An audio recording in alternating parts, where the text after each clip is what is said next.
हमारे घर में साधु संत भी आ जाएं तो भी हमारी रसोई शुद्ध नहीं होती। नॉर्मल घरों में क्या होगा, नॉर्मल डेज में क्या होगा? ऐसा कोई घर नहीं है जिस, बहुत कम ऐसे घर बचे होंगे जिनमें आज भी चप्पल जूते रसोई में नहीं जाते। बेल्ट पहनकर हम लोग भोजन करते हैं, जूते पहनकर हम लोग भोजन करते हैं। ये पवित्रता है। और अपने आप को मॉडर्न कहते हैं, मॉडर्न। खड़े होके भोजन करते हैं, खड़े होके। खड़े होके भोजन करना पशुओं का धर्म है और बैठकर भोजन करना मानवों का धर्म है। कुछ साइंटिफिक बातें मैं आपको बता देता हूं। जब आप इस सुखासन पर बैठकर भोजन करते हैं तो आपकी पाचन क्रिया एकदम स्ट्रांग हो जाती है। आप ऐसे बैठ के जब भोजन करेंगे और खड़े होकर भोजन करेंगे, क्योंकि पशुओं का स्ट्रक्चर वैसा बना है बॉडी का कि वो खड़े होकर भोजन करेंगे तो पचा सकेंगे, और हम बैठ के भोजन करेंगे तो हम पचा सकेंगे। दुर्भाग्य देखिए, मानव बनकर आए हैं, पशुओं जैसा व्यवहार करते हैं। चमड़ा शुद्ध होता है क्या? शुद्ध? जोर से बोलो। अशुद्ध। भाई लोग कभी बेल्ट उतारते हैं भोजन करने से पहले, जो पैंट में बांध रखी होती है? जवाब दो। इवन कितने लोग तो अभी भी पैंट पहन के बैठे हैं और बेल्ट बांध के बैठे हैं, और वो बेल्ट चमड़े की होगी। कर क्या रहे हैं? बोले कथा सुन रहे हैं। अभी शुद्धता है क्या? शुद्धता है? जवाब दो। और एक जगह में कथा करने गया, वहां जूतों को नीचे रख के आसन बना के उनके ऊपर बैठ के कथा सुन रहे। भैया आपने तो कुर्ता पजामा पहना था, आप कहां चले? भैया आपने तो बेल्ट नहीं पहनी थी, आप कहां जा रहे हैं? अरे राम राम राम राम। तो हम कहां थे? हम शुद्धता की बात करें। शुद्धता है माता बहन रसोई में चप्पल जूते पहन के रोटी बनाती और फिर कहती मेरे पति की ना बुद्धि शुद्ध नहीं रहती। किस किस देवी को लगता है कि मेरे पति की बुद्धि ठीक नहीं? जिन जिन को लगता है मेरे हस्बैंड की बुद्धि ठीक नहीं, हाथ उठाओ।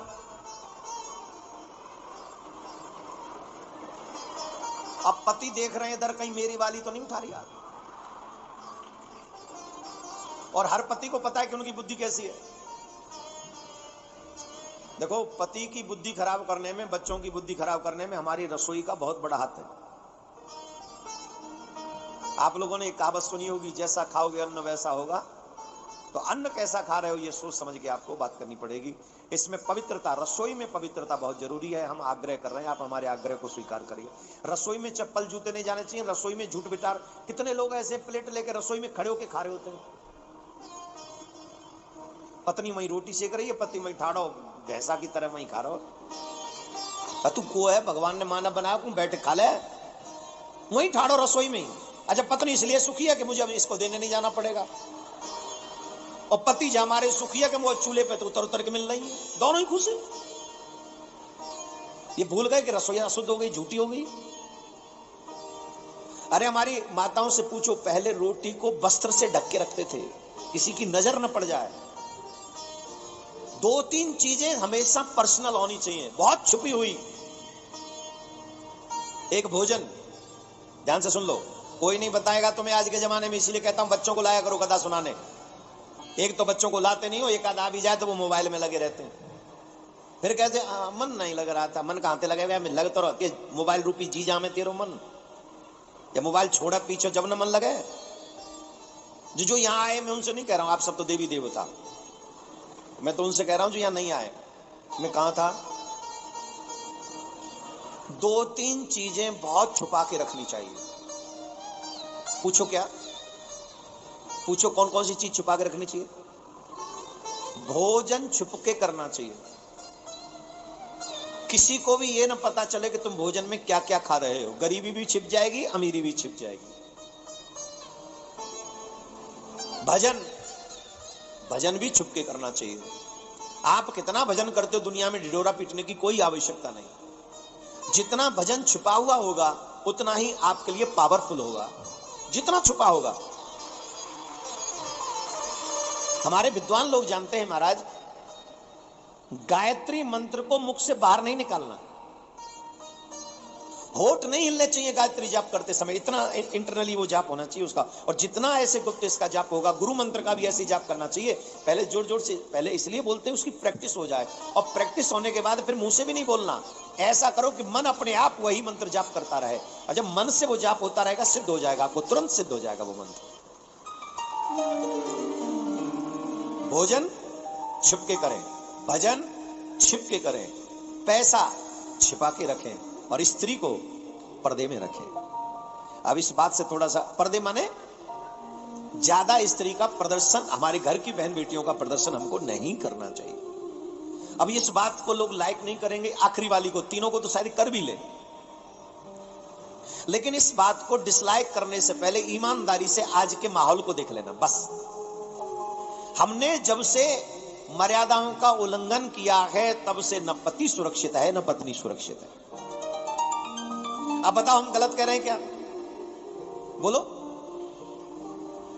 हर दूसरे तीसरे आदमी का बॉयफ्रेंड गर्लफ्रेंड है, शादी के बाद भी। हाँ जी कि ना जी? जोर से बोलो। अच्छा, शादी के बाद भी बॉयफ्रेंड गर्लफ्रेंड होंगे तो ईमानदारी से बताओ घर चलेगा? जवाब दो। कितना भी छुपा लो, कितना भी छुपा लो, एक दिन तो बॉयफ्रेंड ये प्लानिंग करेगा ही करेगा कि तू यह मार दे और हम दोनों भाग चल रहे।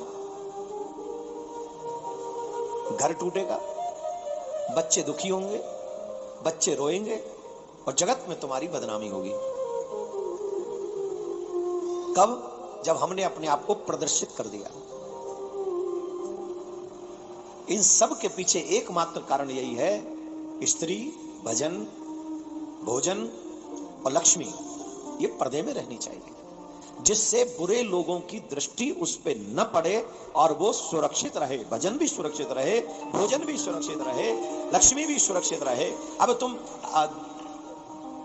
50-50 500 की गड्डी हाथ में लेके तुम निकल जाओ एक बार कथा में और फिर बैठ जाओ, गारंटी अगर तुम उन्हें बचा के ले जाओ तो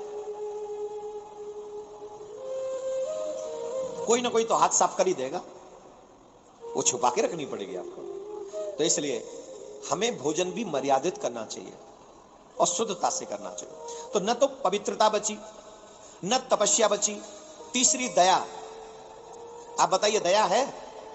हम लोगों में दया बची? अब किसी का एक्सीडेंट हो जाए, लोग वीडियो बनाएंगे उसका, लेकिन उसकी हेल्प नहीं करते। ये जानते हुए भी कि आजकल हिंदुओं का एक एक ही बेटा होता है, ये जानते हुए भी कि सरकार ने ये नियम बना दिया है कि जो हेल्प करेगा सरकार, और पुलिस उससे नहीं पूछेगी उसकी मर्जी के बिना, तो भी हम उसको हॉस्पिटल नहीं पहुंचाते, पुलिस के नंबर पे कॉल नहीं करते, एम्बुलेंस नहीं बुलाते। क्यों? अरे हमें क्या पड़ी। मैं तो आपसे हाथ जोड़ के प्रार्थना कर रहा हूं, अगर सनातनी किसी बच्चे का एक्सीडेंट हो गया हो, प्लीज अपने 10 काम छोड़कर कम से कम एक एम्बुलेंस वाले को फोन कर दें। अगर हॉस्पिटल पास में हो तो उसे वहां पहुंचा दें। क्या पता तुम्हारे छोटे से प्रयास से किसी के घर में अंधेरा होने से बच जाए। ये कार्य आप अवश्य करें, हमारा आग्रह है, हमारे आग्रह को स्वीकार करें। पर कलयुग है, न तप बचा, न दया बची, न पवित्रता बची। अब तो एक ही चीज बची है, क्या? दान। क्या बचा है? दान। और दान ही के कारण धर्म आगे बढ़ रहा है। जब मानव धर्म कर रहा है, दान कर रहा है। अब तो देखो, किसी ने दान नहीं दिया होता तो ये पंडाल नहीं लगता, ये सुंदर आयोजन नहीं हो रहा होता, और यहां पर जो सुंदर सुंदर भजन आप लोग कराते रहते हैं, कीर्तन कराते रहते हैं, जागरण कराते रहते हैं, ये बिना किसी के दान के होगा क्या? अच्छा, कई लोग कहते ही रहते हैं इतने इतने कथाओं में खर्चा करने से क्या लाभ? क्या लाभ? ये तो जिसे लाभ मिला हो उससे पूछो। जो लोग ये कहते हैं कि कथाओं में इतना खर्चा करने से क्या लाभ, उन महान आत्माओं को एक बार बॉलीवुड वालों से पूछना चाहिए कि 400-400 करोड़ की, 200-200 करोड़ की फिल्म बनाने का क्या लाभ? समाज को इससे मिला क्या? इस कथा ने दिया, यहां लोगों के बच्चों के माथे पे तिलक दिख रहा होगा आपको कईयों के, ये किसने दिया? सत्संग ने दिया। गले में तुलसी दिख रही होगी, किसने दिया? कथाओं ने दिया। कई लोगों ने गलत रास्ते, मदिरा छोड़ दी, शराब छोड़ दी, मांस छोड़ दिया, उल्टे सीधे काम छोड़ दिए, किसने दिया? सत्संग ने दिया। मूवियों ने क्या दिया? चोरी कैसे करनी है वो आइडिया दिया, झूठ कैसे बोलना है ये आइडिया दिया, स्कूल में कॉलेज में लड़कियां कैसे छेड़नी है ये आइडिया दिया, घर छोड़ के कैसे भागना है ये आइडिया दिया, बाप के साथ फ्रॉड कैसे करना है ये आइडिया दिया, और किसी का मर्डर कैसे करना है ये आइडिया दिया। सारे गलत आइडिया इस मूवी ने दिए हैं, इसलिए ये मूवी सेंटर को ही मार देना चाहिए, ऐसा हमको लगता है।